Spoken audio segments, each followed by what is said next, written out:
میرے محترم دوستوں، میں آج یہاں آپ کو اس طرف متوجہ کرنے کے لیے آیا ہوں کہ آپ پاکستان بننے کے بعد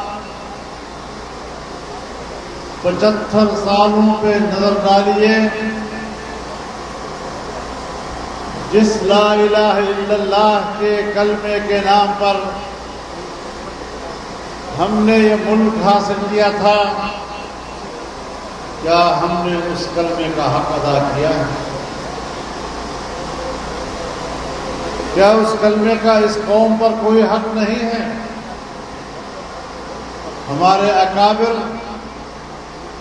پارلیمان میں تھوڑے صحیح، لیکن انہوں نے اس وطن عزیز کو آئین کی روح سے ایک اسلامی ریاست بنانے میں کردار ادا کیا۔ ہمارا آئین کہتا ہے کہ حاکمیت اعلیٰ اللہ رب العالمین کی ہوگی۔ ہمارا آئین کہتا ہے کہ اسلام پاکستان کا مملکتی مذہب ہوگا۔ ہمارا آئین کہتا ہے کہ قانون سازی قرآن و سنت کے تابع ہوگی۔ ہمارا آئین کہتا ہے کہ قرآن و سنت کے خلاف کوئی قانون سازی نہیں ہوگی۔ لیکن سن 1973 سے لے کر آج تک ہمارے پارلیمنٹ، ہماری اسمبلیاں جس طرح کے لوگوں سے بھر دی جاتی ہے، ان کو قرآن و سنت سے کوئی دلچسپی نہیں ہوا کرتی۔ کیا ہم نے اب اس طور طریقوں کو بدلنا ہے یا نہیں بدلنا؟ اور تجربے کرنے ہیں۔ چھوٹی چھوٹی باتوں پہ الفاظ کے گورکھ گندوں میں وہ آپ کے ووٹ کے حقدار بنے، اور ایک عظیم الشان نظریے کی بنیاد پر، قرآن و سنت کے نظریے کی بنیاد پر جمعیت علماء اسلام کو آپ کی نمائندگی کا حق نہیں ہونا چاہیے۔ میں واضح کر دینا چاہتا ہوں کہ جمعیت علماء کا منشور قرآن و سنت سے اخذ کیا گیا۔ ہم نے فرقہ واریت سے بالا تر ایک قوم، ایک وطن کی بات کی ہے، اور آج بھی ہم اسی کو محب وطن سمجھتے ہیں جو پاکستان میں لا الہ الا اللہ کے کلمے کو بلند کرنے کا عزم رکھتے ہیں۔ آج بھی اگر ہم قرآن و سنت کی بات کرتے ہیں، اگر آپ نماز پڑھتے ہیں، اگر آپ روزہ رکھتے ہیں، اگر آپ زکوٰۃ دیتے ہیں، اگر آپ حج پہ جاتے ہیں، اگر آپ نکاح کرتے ہیں، اگر آپ میراث تقسیم کرتے ہیں، یہ آپ کا ذاتی اور خاندانی معاملہ ہے، لیکن وطن کو کیا چاہیے، ملک کو کیا چاہیے، میں اس کی بات کر رہا ہوں۔ اس وطن کو دو چیزیں چاہیے، ایک انسانی حقوق کا تحفظ اور دوسرا خوشحال معیشت۔ ذرا سوچو 75 سال پر پوری نظر ڈالو اس کے اوپر، کیا ہم اللہ رب العزت کے اس فرمان کا مصداق نہیں بن رہے؟ فرمایا ضرب اللہ مثلا قرية كانت آمنة مطمئنة يأتيها رزقها رغدا من كل مكان فكفرت بأنعم الله فأذاقها الله لباس الجوع والخوف بما كانوا يصنعون.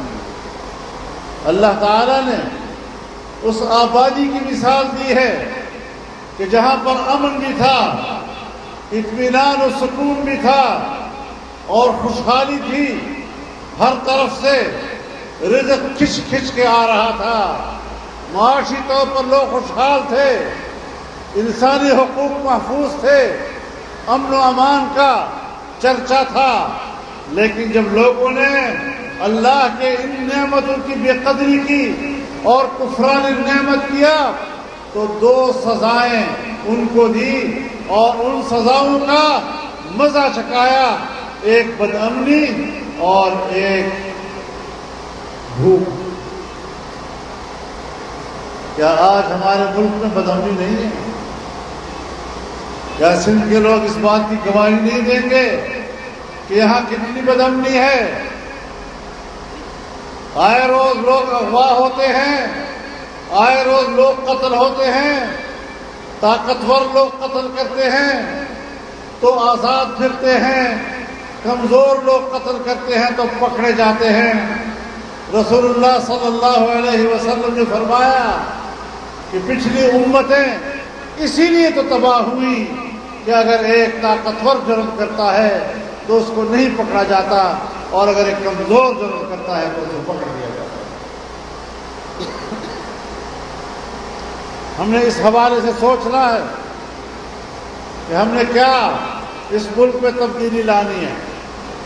ہمارے ملک پر تو لوگ باہر سے لا کر مسلط کیے جاتے ہیں، باہر کے ایجنڈے سے لا کر یہاں پر مداری ہمارے اوپر مسلط کر دیے جاتے ہیں، فتنہ گر ہمارے اوپر مسلط کر دیے جاتے ہیں.